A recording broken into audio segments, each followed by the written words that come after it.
Bienvenidos a Puerto Cultura. Nos encontramos en Difusora Soriano 1210 AM, Poder de Radio, y hemos llegado como cada sábado para acompañarte, estés donde estés. Mi nombre es Daniel Korsch y junto a Sandra Rush vamos a estar conversando sobre distintos temas culturales como hacemos siempre, y también vamos a estar recibiendo a una persona que se ha dedicado toda la vida a estar con los caballos. Así que en breve estaremos conversando con Nacho Abreu. También Sandra nos va a hacer un homenaje muy sentido, además muy especial, en este mes donde se celebra también su desaparición física, a la escritora Juana de Ibarburu.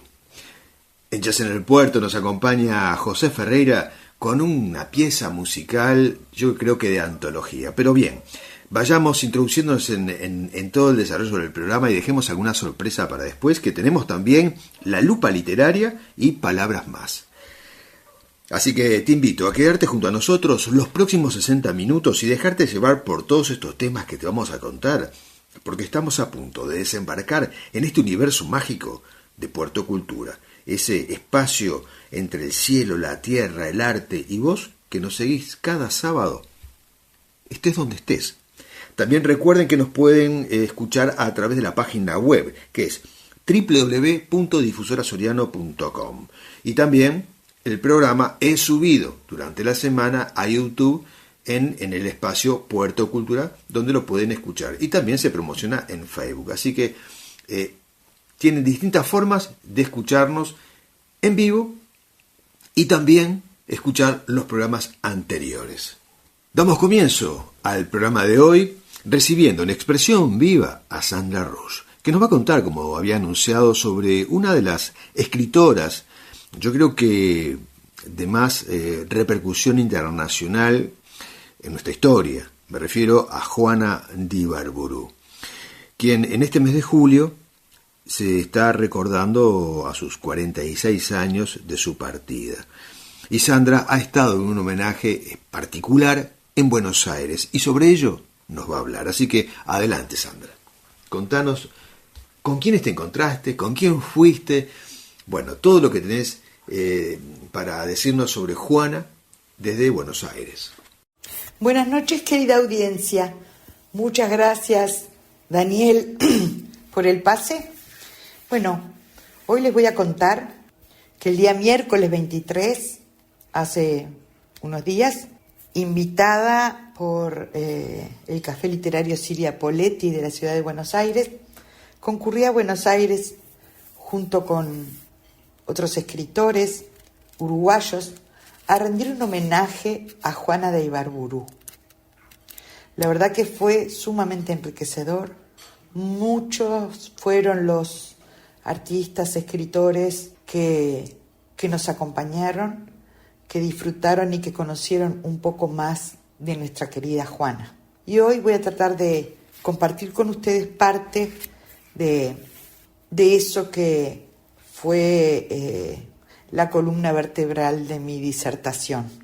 Comenzaré este homenaje citando a Ramón Cuadra Cantera, que nos dice en la obra Juana de Ibarburu, aproximación a lo religioso en la poesía de Juana de Ibarburu, quien decía: en el nombre de Juana se conjugan dos mujeres, Juana Fernández y Juana de Ibarburu. En una la hija, la esposa, la madre, en otra la poetisa y la sombra. Una lleva el encanto de lo cotidiano, lo desconocido que se vuelve curiosidad una vez que se forja el mito. En la otra, el misterio desde donde nacen las más increíbles creaciones y donde se pierde la distancia entre lo vivido y lo creado, lo real y lo imaginado. Como ustedes ya saben, Melo fue su ciudad natal y allí vivió su primera juventud. Ella desde niña escribe poemas que son publicados en el diario de su ciudad. Cuando le preguntaban cómo era eso de escribir desde los 8 años, ella respondía que los versos le salían. Un día le empezaron a salir prodigiosamente del corazón. Se casó con el capitán Lucas Ibarburu, tomando su apellido, y en 1914 nace su único hijo, Julio César, que será por siempre la luz de sus ojos. En el 1918 se trasladan a vivir a Montevideo y se anuncia en la prensa la publicación de su primer gran obra, Las lenguas de diamante. La primera edición se hace al año siguiente. La crítica hispanoamericana la elogia unánimemente. Comienza la consagración de la poetisa. Juana tiene el hechizo del paisaje en su retina y en su alma, dice Rubinstein Moreira. Luego vendrán el cántaro fresco, raíz salvaje, selección de prosas y poesías, que serán utilizados en la enseñanza primaria y normal, tanto en Uruguay como en Argentina. En Juana, dice Sara Bolo, la naturaleza enviaba a su hija predilecta, en cuyo pecho albergaba su voz más auténtica, hecha de amor, de contemplación y de dicha.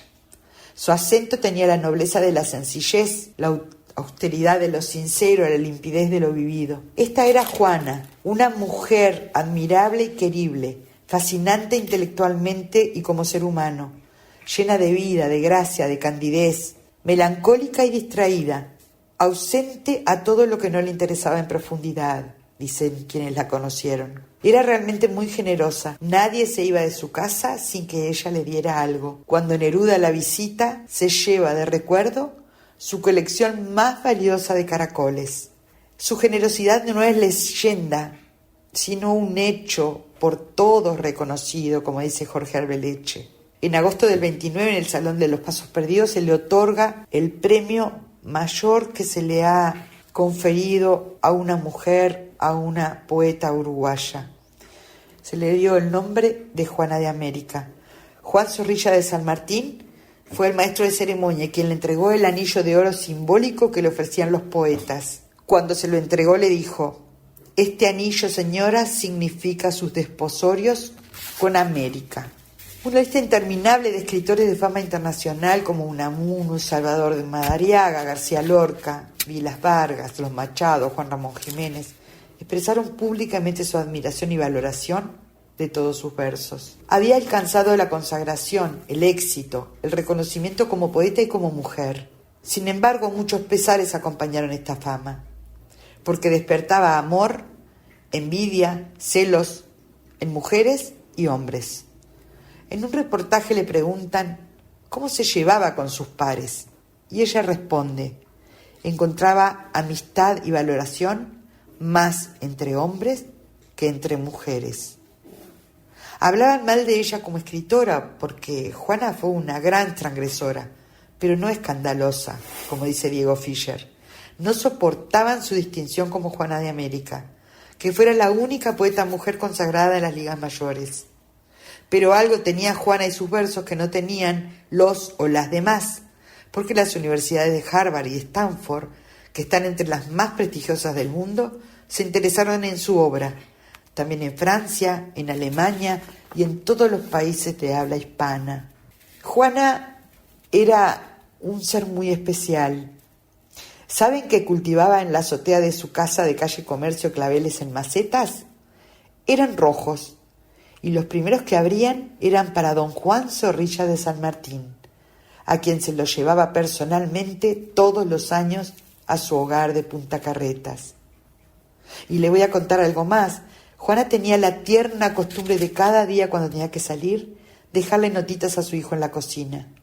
«Hijo querido, te dejé el pollo en el hornito, la sopa es la que a ti te gusta», y como esas muchas más. En su intimidad era mujer, madre y ama de casa, sencilla y despegada del ruido de la fama. En un artículo publicado en 1972, Julio Fernández decía: «La poesía de Juana se levanta por sobre toda circunstancia, sostenida por su propio señorío, su altísima inspiración y por un asombroso poder de comunicación, no solo con el lector de poesías, sino con el pueblo, los jóvenes, los niños».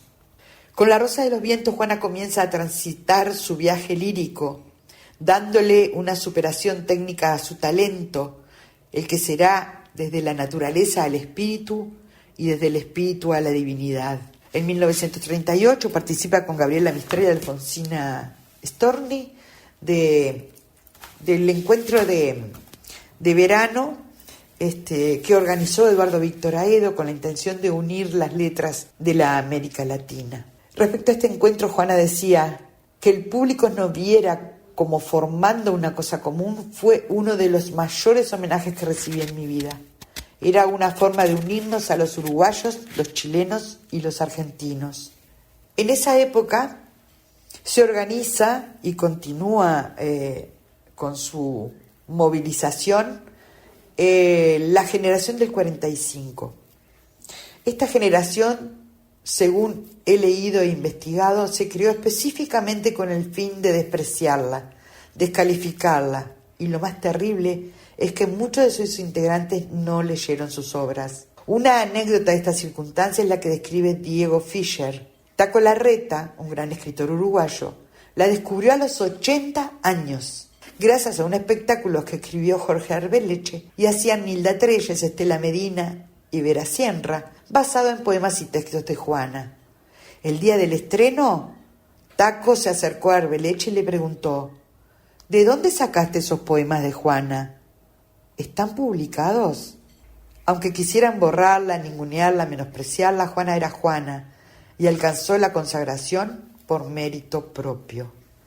También dentro de su producción literaria encontramos obras de teatro para niños, canciones infantiles, y ya sabemos que integró la Academia Nacional de Letras, que fue presidenta de la Asociación de Escritores del Uruguay, y a través de los tiempos obtuvo innumerables reconocimientos en el país, en Europa, en el mundo entero, en Estados Unidos por sobre todo. En 1953 la Unión Internacional de Mujeres Americanas, residente en Nueva York, le concede el título de Mujer de las Américas de 1953. Juana fue mujer, madre y esposa, antes que mito y leyenda. Tenía debilidades y fortalezas, alegrías y tristezas, dolor y paz, amor y desamor, inspiración y soledad, y conocerla nos permite entender su poesía, y conocer su poesía nos permite conocer a Juana.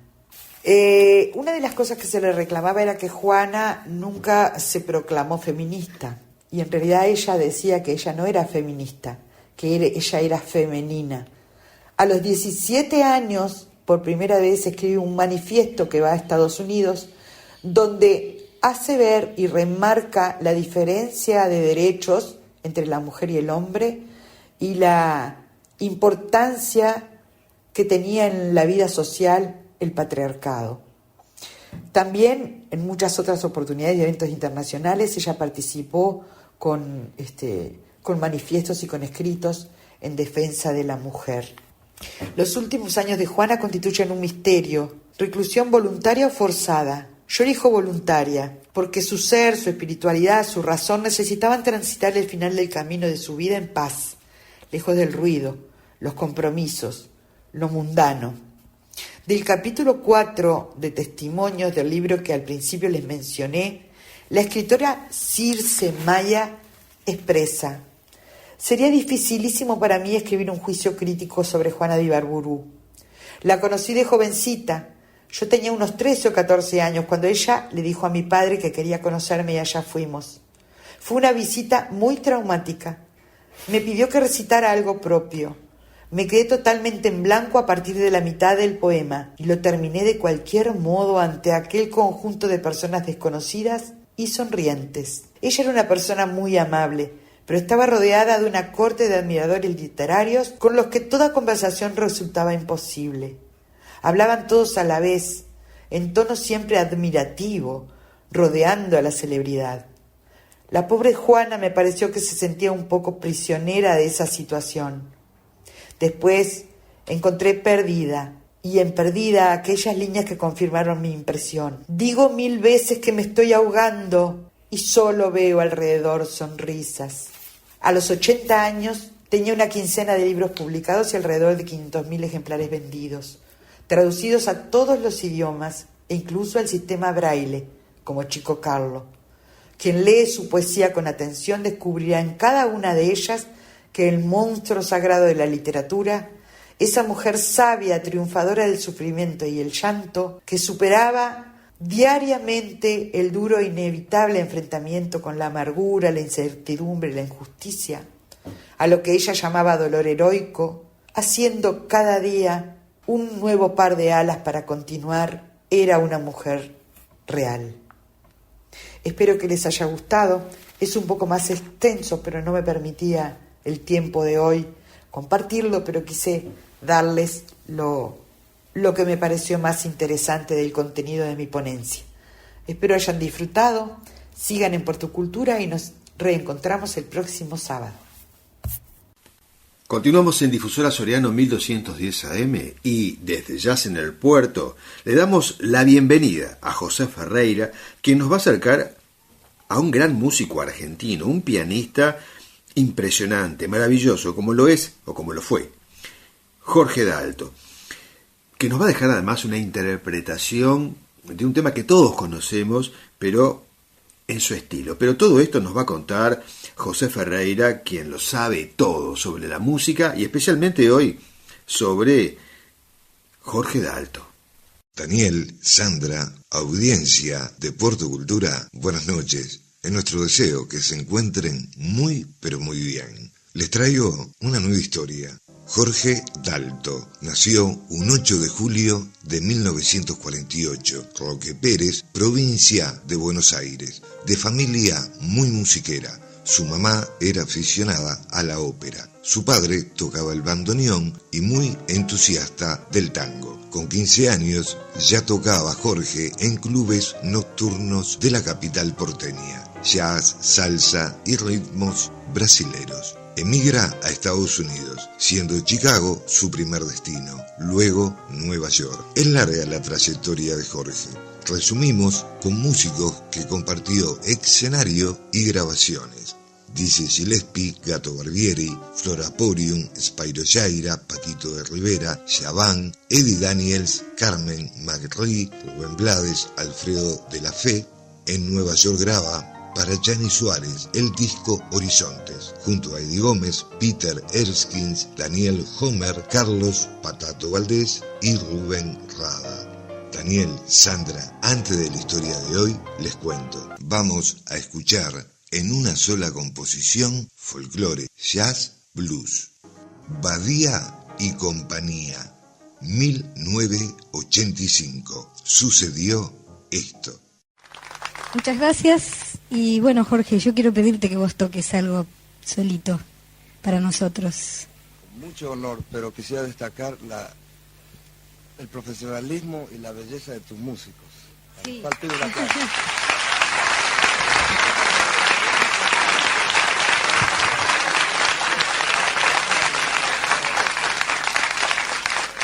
Cuando yo era niño, mi padre me enseñó una canción que se llama El Humahuaqueño, de Mundo Saldívar. Hoy la voy a tocar porque esa canción dio la vuelta. Fue de Humahuaca a Nueva York, pasó por New Orleans para descubrir las raíces, sí, y regresó a Humahuaca. Lo escuchamos. Con mucho cariño.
Me doy cuenta. ¿Te das cuenta qué lindo que es tocar nuestra música? Y así lo hago por todo el mundo, y la misma reacción. Me doy cuenta, ustedes saben que Jorge está actualmente de gira con George Benson, es el pianista de George Benson, que para nosotros es un orgullo, pero fíjese que para él es mucho más orgullo poder estar en este momento diciendo que esta es la música que más siente para tocar, y bueno, ya han visto cómo lo ha tocado. Qué maravilla. Gracias, Jorge, por tu visita, que será por supuesto el comienzo de una posibilidad y de una relación que ojalá se extienda. Esta es tu casa, es tu programa. Fuerte abrazo de amor para la convivencia social. Que terminen bien hoy sábado, feliz domingo, buen comienzo de semana. Paz y amor. Estás escuchando Puerto Cultura y estamos en la lupa literaria, donde hoy les voy a comentar un tema donde ya lo habíamos tratado en otra oportunidad, pero hubo algunos oyentes que quisieron volver a retomar una novela de Mario Benedetti, muy conocida, que se llama La Tregua. Esta novela que además nos trae un tema que en cierta forma queda como desfasado con nuestra realidad. Pero lo que pasa es que las sociedades en general van cambiando. Y van cambiando su forma de entender lo que sucede y de entendernos a nosotros mismos. Así que esta novela del escritor Mario Benedetti, les puedo decir que fue escrita en 1960, y si bien la historia tiene una atmósfera, podría ser romántica, no refleja esto su verdadera esencia, ya que el objetivo de Mario Benedetti es hacernos ver cómo lo cotidiano se puede volver un círculo de vida que a veces puede perjudicarnos. El personaje central es un hombre de 50 años, que se llama Martín Santomé, que él quiere jubilarse. Y aquí es donde se plantean dos escenarios diferentes, y se hace a través de un diario personal, ¿no?, de lo que pasa día a día.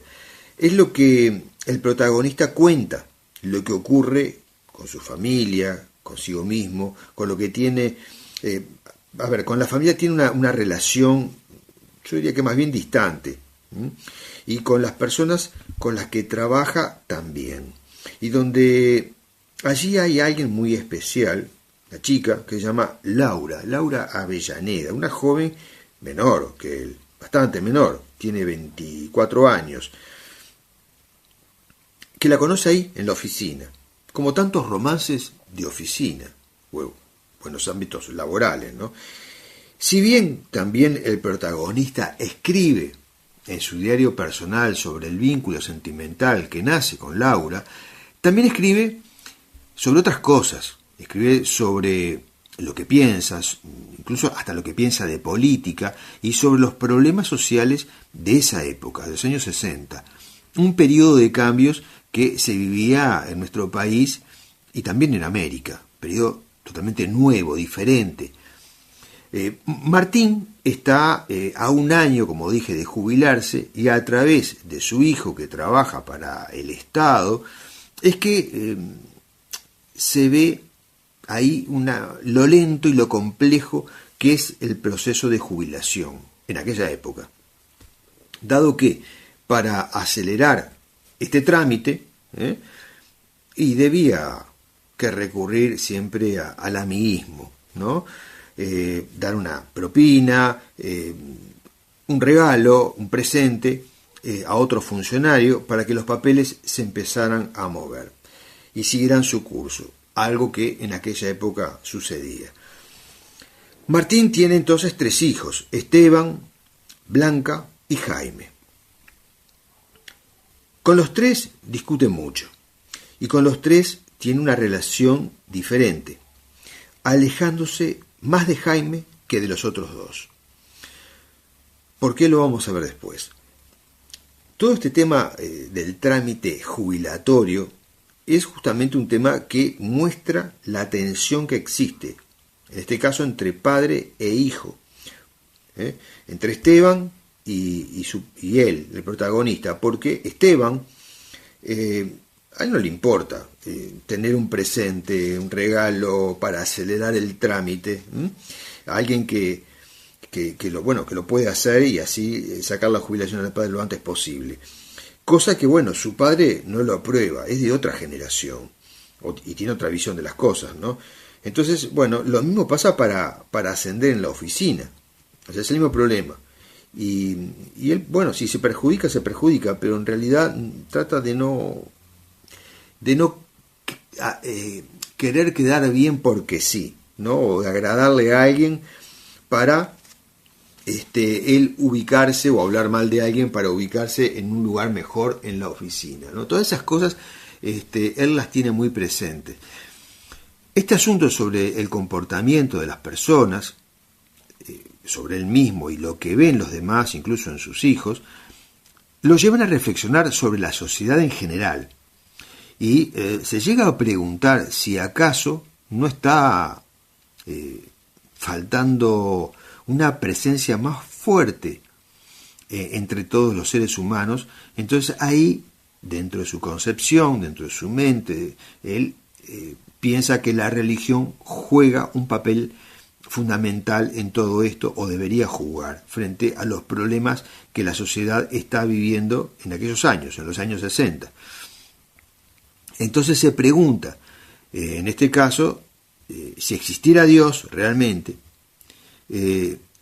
esto que él ve, todas estas cosas que él ve, todas estas asimetrías, ¿sucederían? ¿Estaría Dios de acuerdo sobre el comportamiento de los seres humanos, por ejemplo, hasta en el asunto de coimear para lograr una jubilación? Entonces, para el protagonista, el paso del tiempo comienza a tener una perspectiva diferente, dado que al estar a un año de jubilarse, él empieza a replantearse muchas cosas de la vida, de su propia vida y de la vida en general. Se plantea cómo sería una vida de jubilado, que está a punto de hacerla, de tenerla. Entonces empieza a hacer comparaciones con lo que había vivido con su esposa, porque él es viudo, con su esposa Isabel. ¿Y qué papel encaja su amante, esta chica de la oficina de 24 años, Laura? Porque él tiene el corazón puesto en Laura, está enamorado, o sea, él volvió a renacer. Entonces abre esas puertas que no saben muy bien hacia dónde lo llevan. Entonces cuestiona todo, porque él ya está viejo también, ¿no? O sea, dentro de lo que él entiende en su posición en la vida en ese momento, para jubilarse y con una mujer joven. Y habiendo estado casado ya, y teniendo 3 hijos grandes, ¿no? Entonces el tiempo acá adquiere una profundidad diferente, por lo vivido y por lo que queda, que no es fácil de aceptar. La jubilación representa un periodo de vida que puede impactar a las personas porque comienzan a sentirse inútiles, quedan fuera del movimiento, fuera de la realidad. Y no todos están preparados para enfrentar ese momento, el momento de la jubilación, el momento del retiro, el momento en que se va acabando todo, todo la dinámica con la que uno llevaba su vida, y todo parece que se empieza a detener. Frente a esta situación que vi el protagonista, el punto más alto de todo lo que le pasa está en esa relación con Laura Avellaneda. Entonces él reflexiona sobre toda su vida anterior, al lado de quien fuera su esposa, y evalúa cómo había sido esa relación de pareja, incluso cómo había sido él de soltero, se va más atrás al tiempo, y cómo él había sido él cuando ella, su esposa, había muerto. O sea, en ese estado de viudez, que es un estado diferente además. Es muy interesante cómo Mario Benedetti describe la manera sobre cómo el personaje principal, Martín, comienza a considerar toda su vida pasada al borde de la jubilación, y él se siente infeliz y obligado a hacer cosas que no quiere hacer, o tampoco que no le gusta hacer.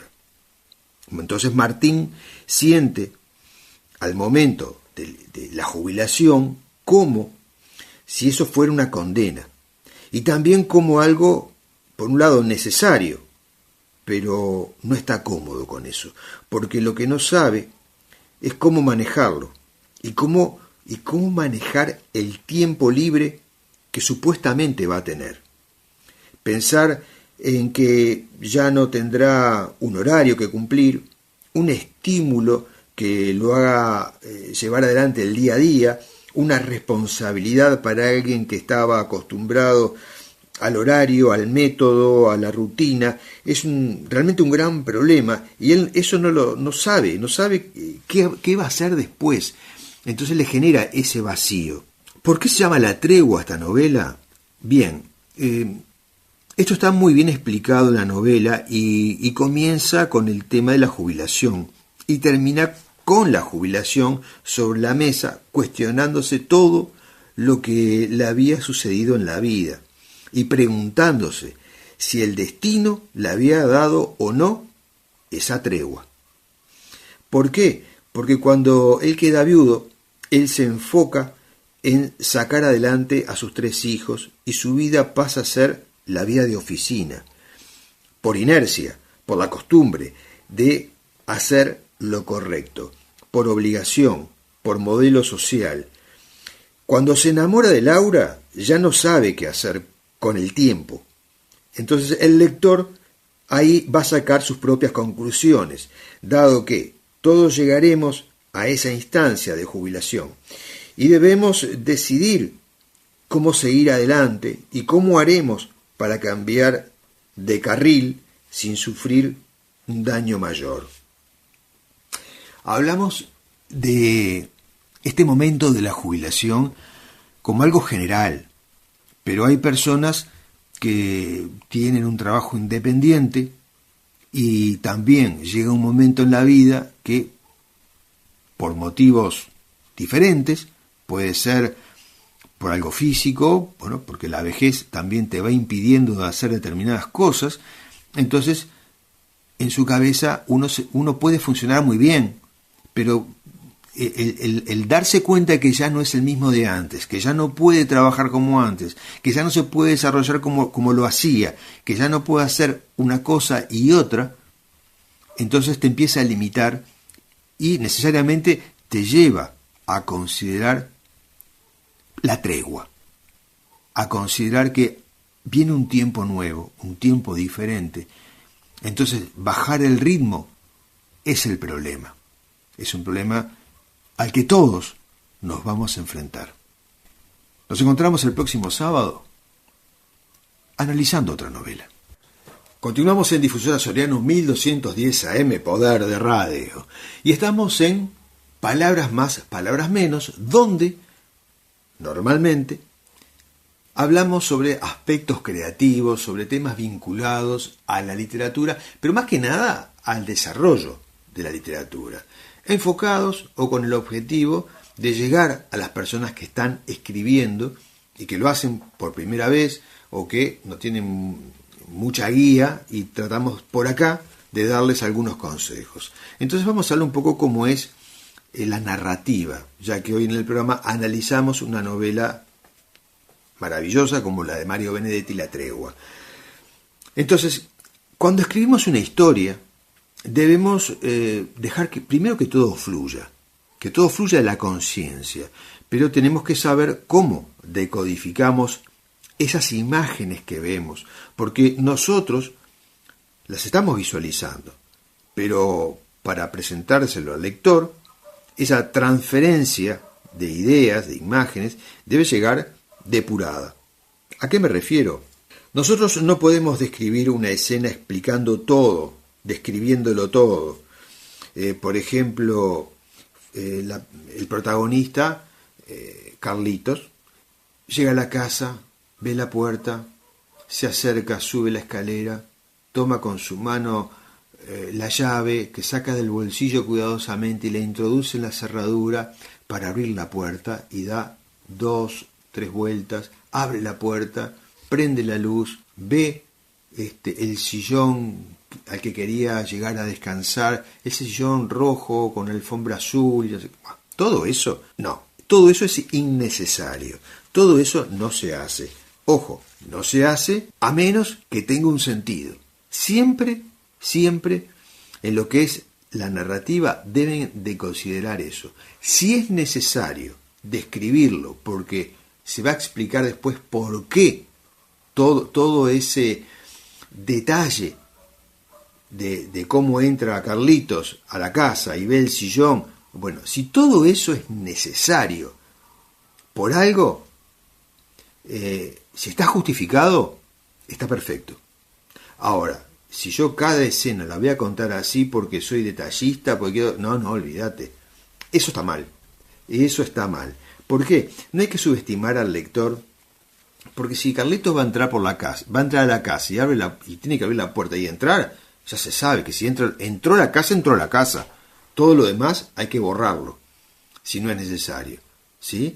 Porque estamos sobrecargando una escena y le estamos quitando la expectativa, le estamos quitando la imaginación al lector.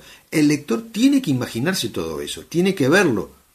Si yo digo Carlitos se acerca a la casa porque tiene necesidad de entrar y descansar, es todo. Todo lo demás se lo imagina el lector en toda la narrativa que yo vengo desarrollando desde antes y que lo voy a llevar hacia otro lado.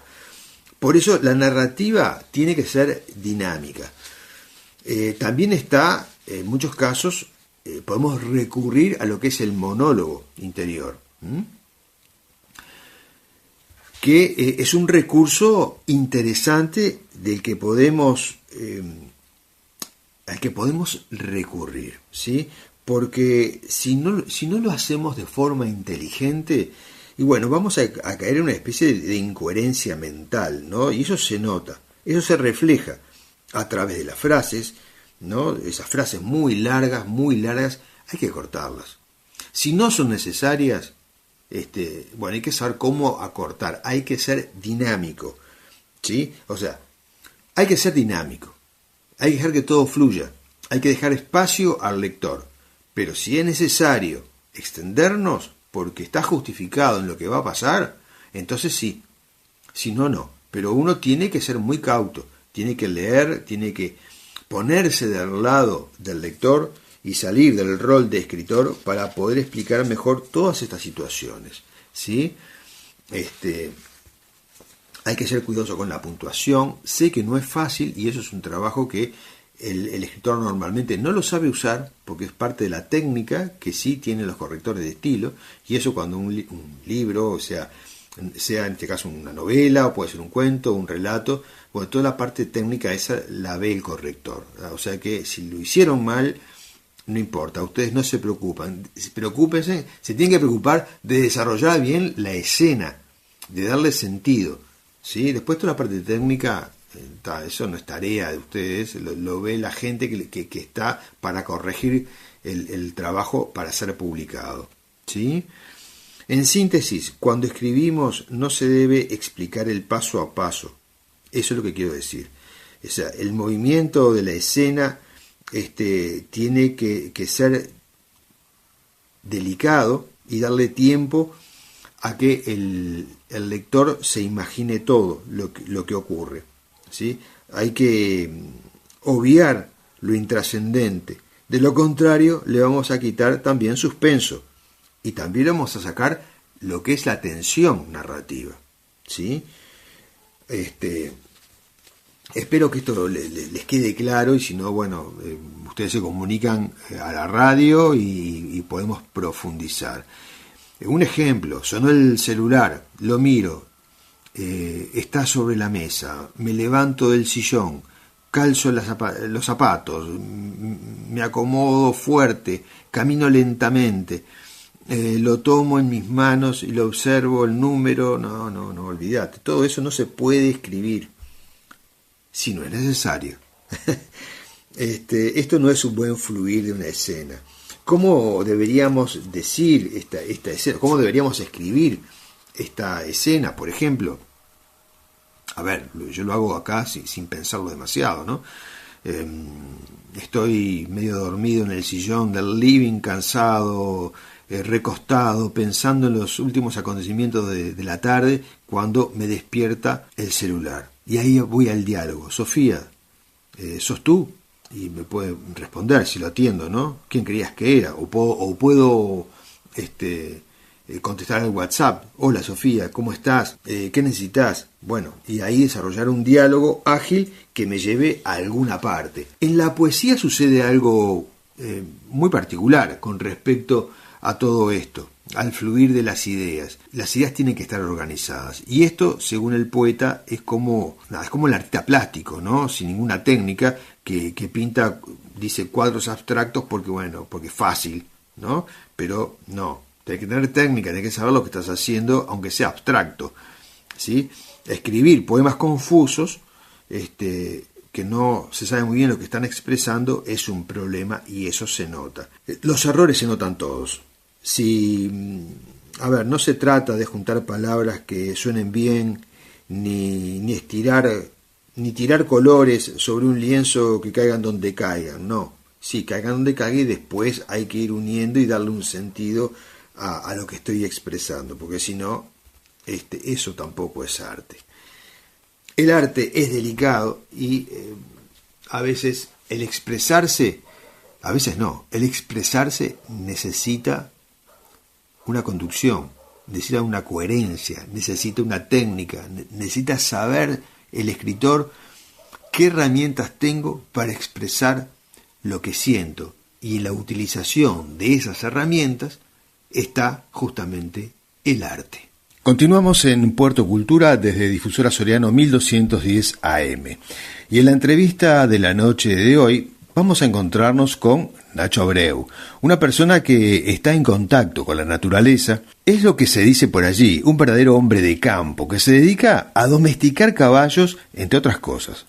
O sea, domesticar caballos, ahora vamos a hablar con él, entiendo que es transformar un caballo salvaje en uno que tenga una relación con el ser humano, que se pueda comunicar. Pero también Nacho Abreu, como mencioné, aborda otras propuestas relacionadas al campo. Bienvenido, Nacho, a Puerto Cultura. Hola Daniel, muy buenas noches. Bueno, primero que nada es un placer poder estar en contacto con ustedes y poder contar un poco sobre nuestra propuesta y demás. Nacho, como básicamente, vamos a hablar de algunos temas relacionados contigo, con el campo, pero el caballo es como el eje de lo que vamos a hablar, ¿no? Así que contanos un poco cómo es este proceso de doma, que debo entender que ya no hay caballos salvajes, pero bueno, como en otras épocas, pero bueno, hablamos de un potrillo que en sus primeros meses de vida es instintivamente salvaje, ¿es así? Exacto. Nosotros tenemos un emprendimiento que gira todo en torno al caballo. Somos apasionados de toda la vida del caballo, y lo que va por el lado de la doma, estamos aplicando un método que se llama doma progresiva, uh-huh, que es creado por un domador muy reconocido a nivel de sudamericano, que es el que nos capacita a nosotros, ¿no? Los caballos, para nosotros, la idea de la doma es poder generar un vínculo, ¿tá? E ir convenciendo al caballo de a poco de exponerse a determinadas situaciones como para poder brindar lo que nosotros queremos recibir de él, digamos. La doma progresiva es una doma amigable y que trata de entrar en la cabeza del caballo a comparación con otros estilos de doma más tradicionales que fueron los que se aplicaron durante toda la vida. Que eso ya como que va quedando un poco viejo en el tiempo y hay que irse actualizando. Y la realidad es que se obtienen muy buenos resultados, y bueno, estamos empezando a incursionar con este estilo de doma que está muy bueno y estamos muy contentos. ¿Y cuánto tiempo dura este aprendizaje del caballo, no? Bueno, la semana pasada nosotros estuvimos en un encuentro de la doma en Brasil, en Curitiba, en la casa de Daniel Cruz, que es este domador que yo te comentaba. Bueno, estuvimos con 20 domadores más en una capacitación que duró toda la semana y iniciamos potros el día lunes y ya el día viernes, sábado, ya estábamos con el potro con un estado mental, digamos, de amance, como para poder subirlo y empezarle a enseñar algunas cosas. La realidad es que el tiempo de doma depende 100% de cada caballo, del carácter y de la naturaleza del caballo, pero ronda más o menos, puede llegar entre los 6 meses, un año o más poder tener un caballo. Igual yo considero de que el caballo está en un aprendizaje constante durante toda su vida, puede aprender o desaprender, entonces todo va a depender del manejo que tenga después de la doma, ¿verdad? Sí. La persona que vaya a montar en él. Claro, y hay caballos que se preparan específicamente para montar, para competir y también entiendo que para fines terapéuticos. Exacto, sí. Sí, los caballos seleccionados como para fines terapéuticos son caballos que por ahí ya cumplieron una función de trabajo en su vida. Nosotros consideramos que el caballo tiene que tener un objetivo, digamos, y por ahí los caballos que ya están retirados del trabajo de campo, de la competencia o demás, que son caballos con más experiencia y que ya vivieron más situaciones en su vida, que no se va a sorprender de nada, ni asustar, ni demás. Es un caballo ideal como para la equinoterapia. Es algo que nosotros no lo hacemos, pero que sí estamos muy afín de poder apoyar y como es, y estar en contacto con la gente que sí lo hace, que hay muy buenos profesionales en el tema. Y estás al frente de un emprendimiento que se llama Libre a Caballo. Contanos un poco de qué se trata. Bien, Libre a Caballo es un emprendimiento que surge hace más o menos unos 4 años. La realidad es que lo tuve en mente durante casi toda mi vida. Este emprendimiento surge por una pasión inexplicable que yo siento por los caballos desde que tengo memoria. Cuando era muy chico me gustaban mucho los caballos. Mi familia tampoco era una familia que estaba vinculada 100% con el campo ni con los caballos. Entonces yo siempre tenía la posibilidad de montar a caballo cuando iba al campo de un amigo de mi padre, de mi tío y demás. En un momento mi tío y mi padre me regalaron un caballo cuando yo tenía aproximadamente 5 años y ahí empecé a dedicarme 100% a los caballos, al entrenamiento, al deporte y demás.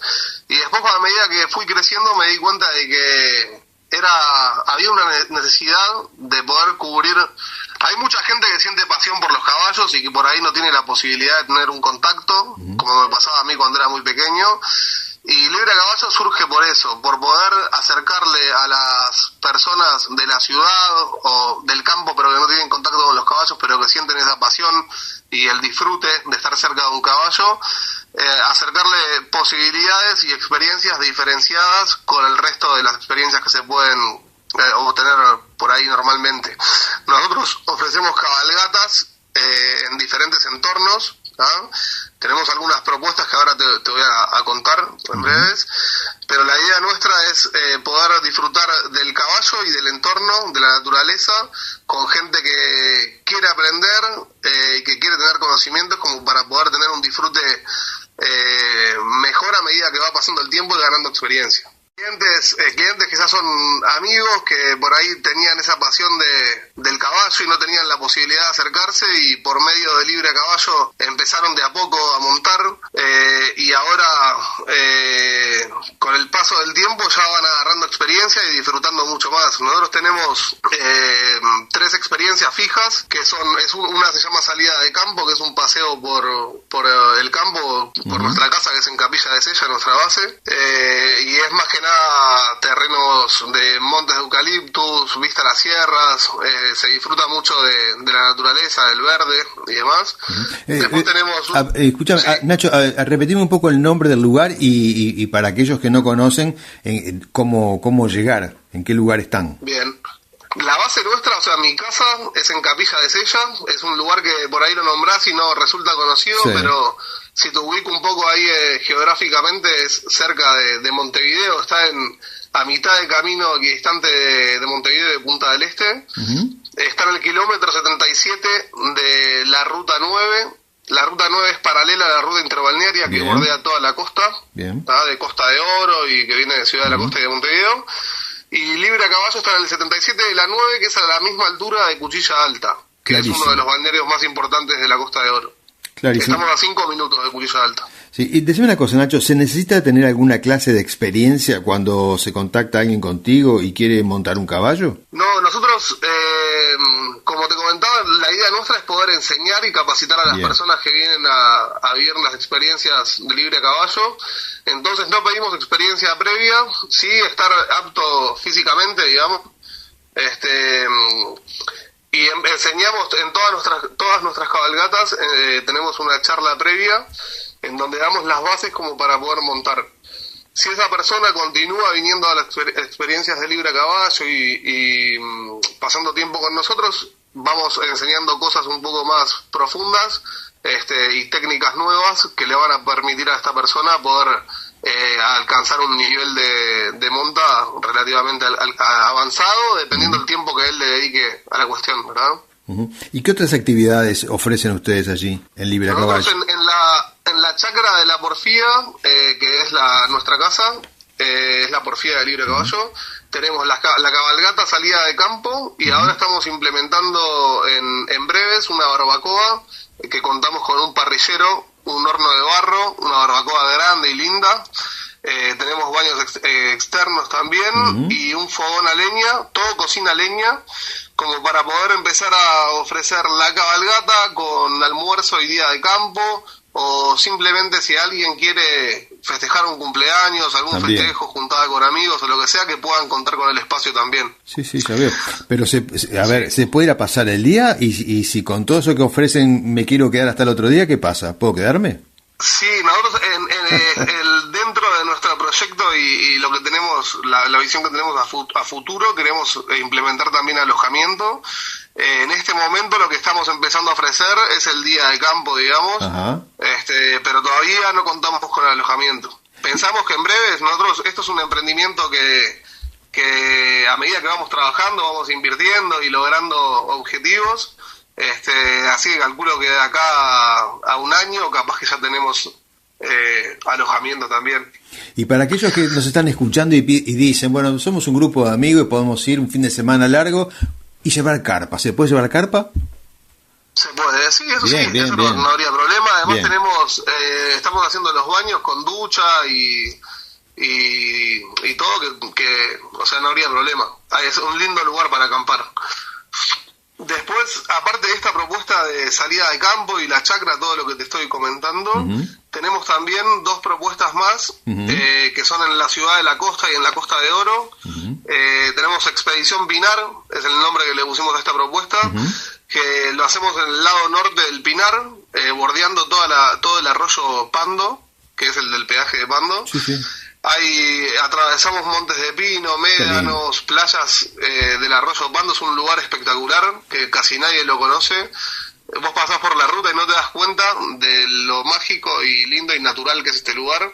Hoy en día se está armando un barrio que se llama Aldea del Pinar, y bueno, estamos trabajando conjuntos con ellos para poder brindarle a la gente de la zona un paseo natural y con contacto con la naturaleza.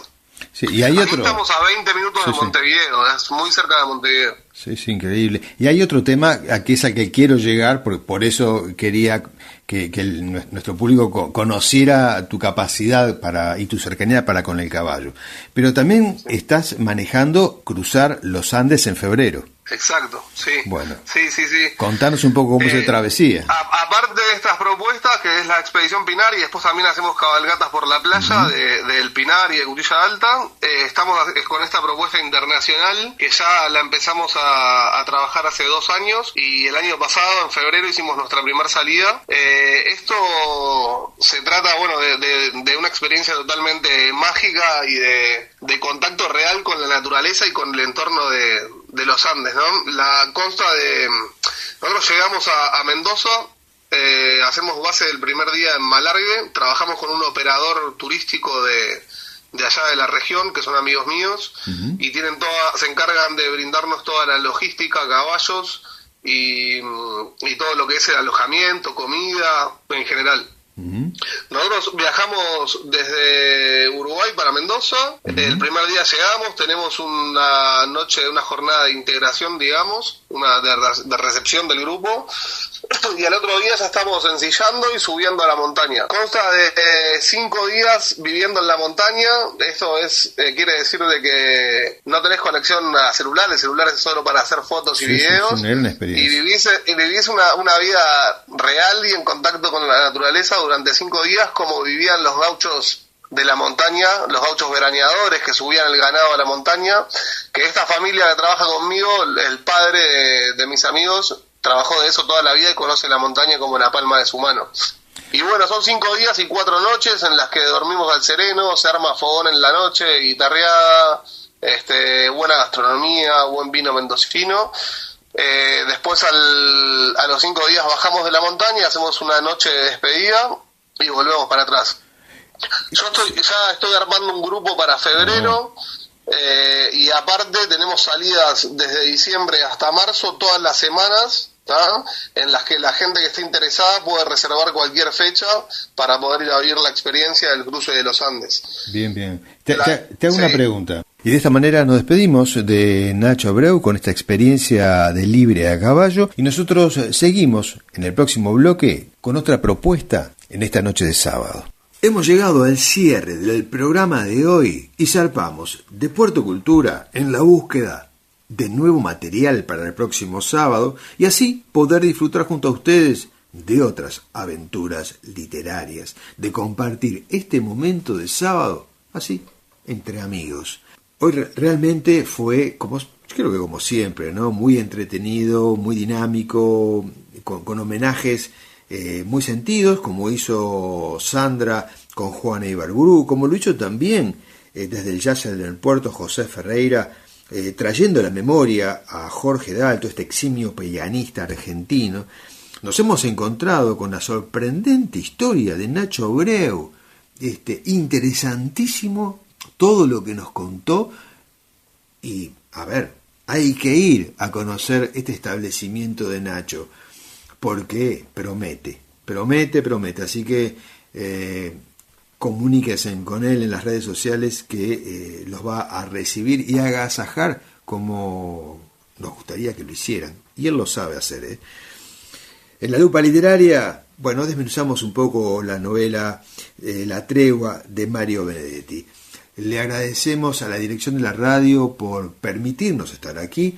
Le agradecemos a todos ustedes por escucharnos, como lo hacen desde ya hace tantos años, Y le agradecemos a nuestros columnistas amigos que nos acompañan siempre, y a los que lo hacen de forma alternada. Y bueno, en mi nombre, Daniel Corsi, y en nombre de Sandra Rush, le decimos adiós. Pero no se vayan, porque Difusora Soriano continúa con la arrolladora programación para todo el fin de semana. Chau, chau.